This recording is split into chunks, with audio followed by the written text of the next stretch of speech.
Hello again, everybody, and welcome to This Is Our Town. I am Jeff Yorkey, and in our town today, we're going to talk a little bit of martial arts today, and no one better to talk martial arts with than Dwight Werner from Monroe Martial Arts. And Dwight, welcome to the show. Welcome to our town. Hi, Jeff. Thank you very much. So tell me, how long have you been involved in martial arts? Well, I've been teaching martial arts about 30 years. Okay. And I've only been involved in it about a year or two before that.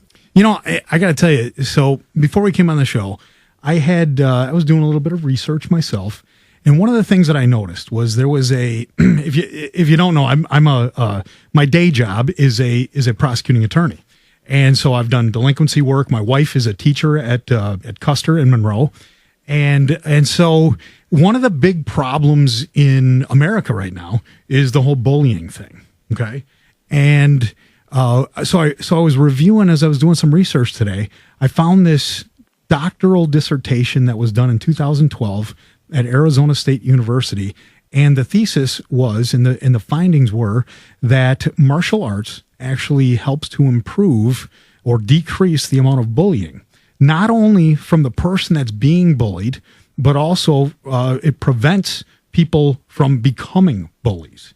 And I think what's interesting to me is that's kind of how you started out in martial arts, isn't it? That's exactly how I started out. When I grew up, I was constantly getting bullied. We moved to many different schools. I was always a new kid, and my parents couldn't afford martial arts. So my uncle, who was a hand-to-hand combat instructor in the Army, showed me a couple moves. Mm-hmm. And so I got in a lot of fights. But it wasn't because I was brave. It was because I was afraid. I didn't have any self-esteem.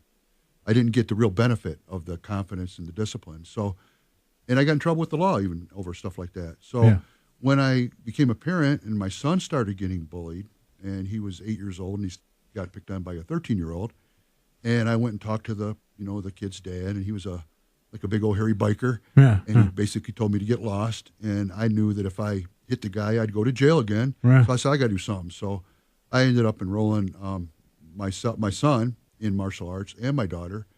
And when I took my daughter, she was only 6. And we get there, and she goes, Daddy, where's the pool? So she had been in swimming lessons, so she had been in guppies and sharks, and she thought karate was another level. Yeah. So I was going to sign my son up, and then the instructor asked me if I would like to try it. And I thought I was too old. I was like 28 years old. And it's ancient. Yeah. Well, I thought it was, But I seen another gentleman about my age in there, so I did try it, and I liked it. And I actually had a talent for it, and my children liked it. So after I got my black belt, about 3 years later, the instructor asked, he couldn't teach the school anymore. This is up in Ypsilanti, run. And he asked me if I would take it over. And I did. And that's how I got into the instructing part of it. That's fascinating. And here's what I'd like to see. We always hear these things as a lawyer and as a prosecutor. One of the things that I'm always we have these problems with bullying. What do we do? Well, put the kids in counseling. And what we end up doing is we're really punishing. Oftentimes, we're punishing the kid that's getting bullied because they react. They react and do something. Wouldn't it be great if we could use something like martial arts and use it?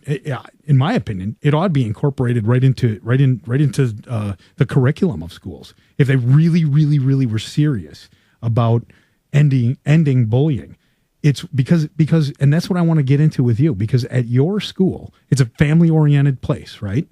Yes, sir. And you've got kids from very young to very old that are involved, that are learning from you guys, right? Yeah, our youngest, we start them sometimes as young as 3. Basically, at that time, they're learning how to follow directions and more like verbal and mental self-defense. What to say if a stranger comes up to you or a bully tries to pick on you or something like that. Well, exactly. And that's what I wanted to talk about, because a lot of people, I think, have the wrong impression about, because people would say to me, hey, what a brilliant idea. You want to teach some kids how to fight, and then you think that's going to help bullying. But it's not that, is it? You guys don't focus on that. In fact, the first line of defense is what?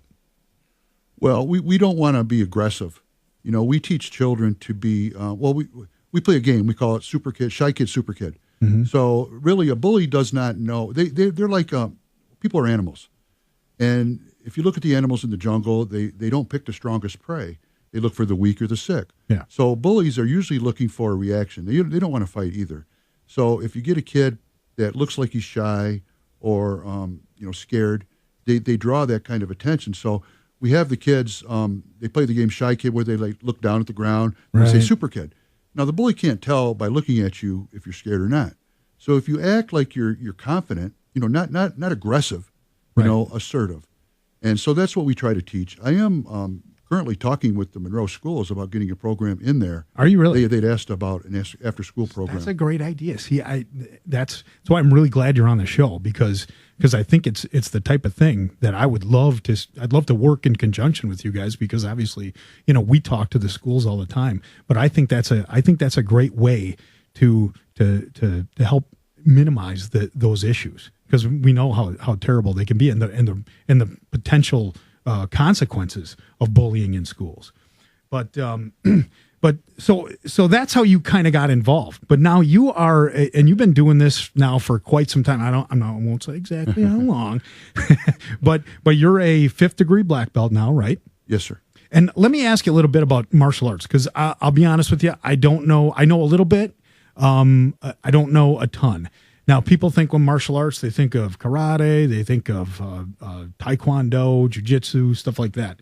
Tell me, what is it that you guys instruct at your school, and what are the advantages of it, and how is it different than some of the other disciplines?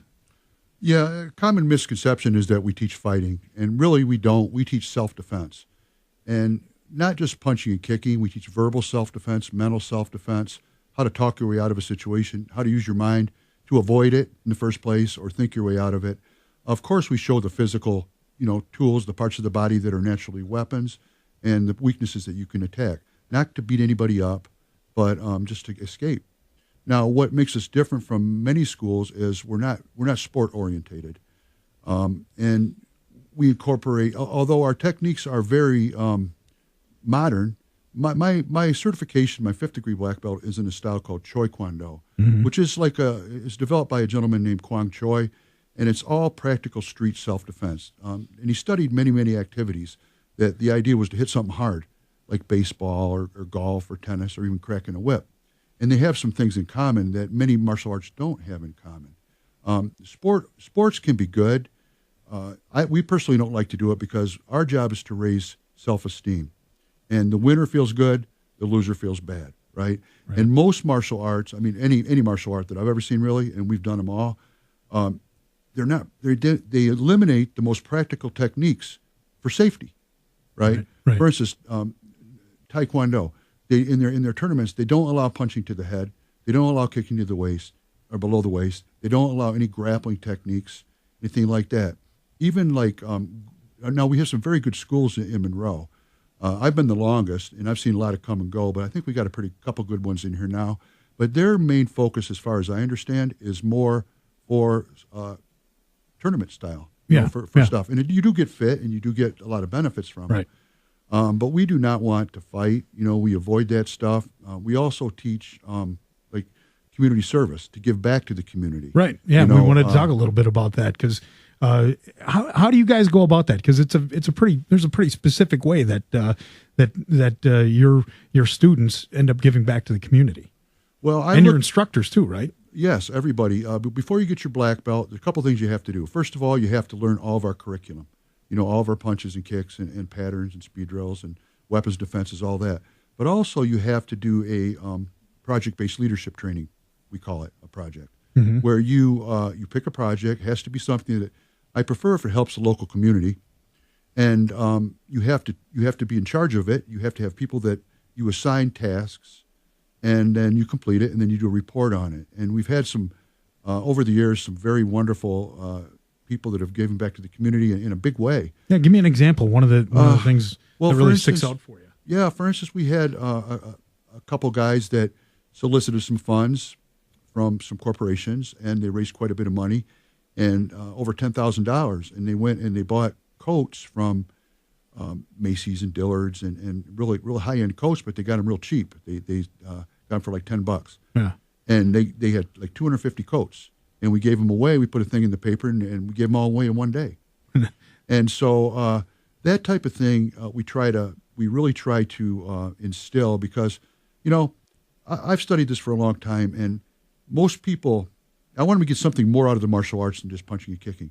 I really, most people aren't going to die from a street fight. Let's face it. So I studied the things that actually do kill people: heart disease, cancers, respiratory things, diabetes, Alzheimer's. And a lot of them things can be prevented or the risk eliminated or reduced anyway with lifestyle.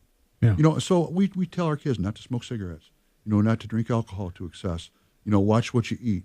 It's all, a healthy lifestyle. And that's the things we do there that I think make us a little bit different than a traditional martial arts school that many people think. I don't think many people know what we do.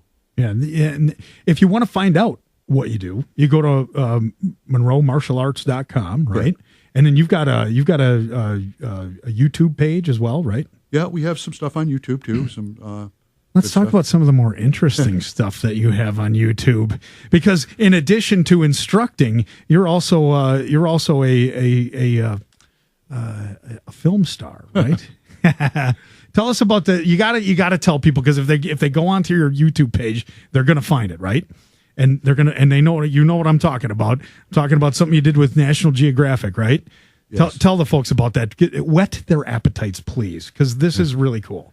Well, first of all, make sure that it's a mature audience, because there's some things on there that I wouldn't want young children to see. But I think it was about maybe 5 or 6, maybe 7 years ago, I got an email from National Geographic saying they were looking for people to go on a reality show. Mm-hmm. And what they were looking for were people that had specific illnesses that modern medicine couldn't do much with. So, for instance, I have a couple things. I have chronic back pain. I broke my back. I got some disc problems, some arthritis, things like that. And so they asked me and they were looking, they had looked for boxers and martial artists and people that could actually do some of these treatments, because they're going to send them around the world to different countries. And so they sent 2 people to Peru, 2 people to Hong Kong, 2 people to India, and then me and a young lady went to Cameroon. And when we get over there, what they were going to do is traditional stuff. So one of my treatments was they sacrificed a goat, and then we had to take a bath in its blood, and then we had to cook it and eat it. Nice. Yeah. Another one for the girl, she was... Now, did you have to actually sacrifice the goat yourself, or did somebody do that for you, or how did... Dr. Alfred did it. He was the witch doctor. Oh, yeah. Yeah, and it was actually pretty upsetting to watch. I mean, I do eat meat and stuff, but it was, to be that involved, it was a little upsetting. One of the things they did with the girl was she had anxiety. They buried her alive. Oh my God! And when they did, we were out in the jungle, but somebody seen it and they thought they were killing her, so they called the police. Oh my God. And the next thing you know, we got like 20 guys around us with submachine guns screaming at us in French, and none of us speak French. And the director had told us to leave our passports back because they would kill you in Cameroon for your passport, right? Oh, so none of us had passports. So they arrested us and took us to jail. Oh, my God. And and then so somebody called the American Embassy, and the American Embassy came down and said, well, there's no Americans here. So we got a little nervous, but the director was from the UK. So they called their embassy, and they came and they got us out. And Did you get paid extra for that part? Because you should have. That's crazy. No. And another thing that happened, we had to drive like 10 hours into the jungle, and then we walked for like 4 or 5 more hours. And they didn't want to tell you what was going to happen ahead of time. They wanted your reaction, right? So we get out there, and then we come upon a tribe of pygmies. Oh, and they do their special dance and stuff. And one of their things they did was they prayed to the forest god of Makora. It's a secret dance. They don't want us to see it, so they put us in a hut. They couldn't watch it. Well, they have these guys called fixers that kind of do things. Well, the fixer walked through their dance, and they got really mad, and they wanted to kill him. Jeez. And but then they decided they wouldn't kill him, but they would cleanse him. But they had to cleanse me too. So, great. So the cleansing, what it was they just take you out in the middle of the jungle. They pound on these stumps, making these like drum beat, and they blindfold you. They tell you if you look, you can be blinded. And really, all they did was spin you around and then punch in, kick you a little bit, not real hard, and then run through your legs, and that's how they cleansed you. But then they demanded 200,000 francs, or they weren't going to let us go. Well, the directors were supposed to bring them like some chicken, like to pay in their payment. So they brought them fish. Well, made them mad, right? Because they can get fish, but they can't get chicken. But they brought them a bunch of gin, so they got really, really drunk. Oh. And then so they were going to keep us. They weren't going to let us go until we gave them 200,000 francs, which I really don't know how much that is, but it's only a few $100. Yeah. But they didn't have it. So we ended up, I said, look, what are they going to do? Let's just leave. And we left. But we did go back later, and they apologized and were sorry. But and hung over. But it was very interesting, and it really makes you appreciate United States. Yeah. When you come here. Some of the other two people went to Peru. They had to do ayahuasca, and 2 people went to India. They had to do like ayahuasca. What's that? It's a vine where it's like a hallucinogenic, where you take it, then you vomit, then you have some kind of psychedelic experience. Oh, nice. Yeah.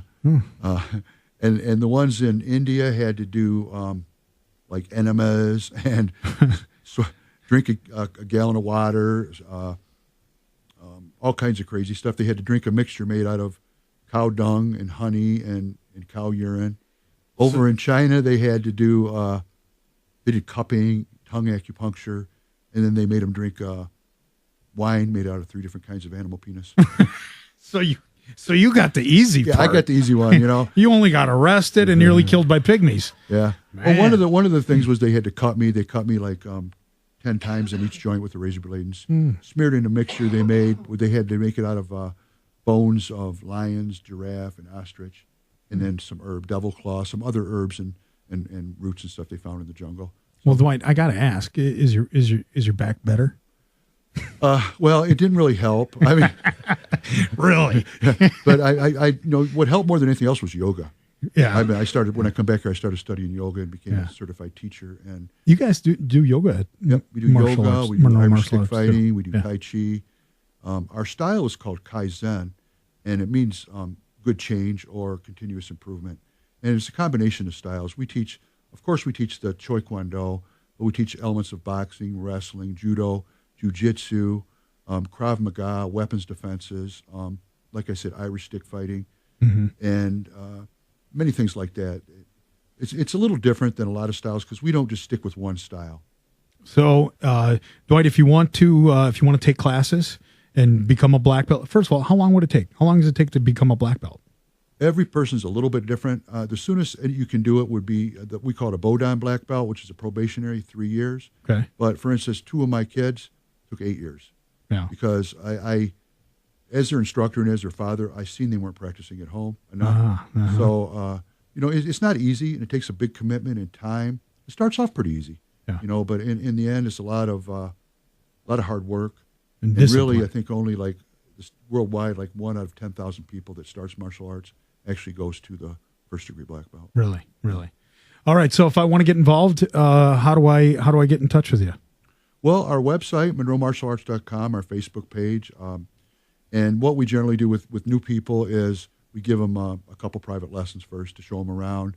We also do, like for kids, we do parkour. We've got a rock wall and a rope and things for them to do. So for people that aren't really interested in doing for belts, we have what's called a fitness ticket, where you buy like 10 classes for $100.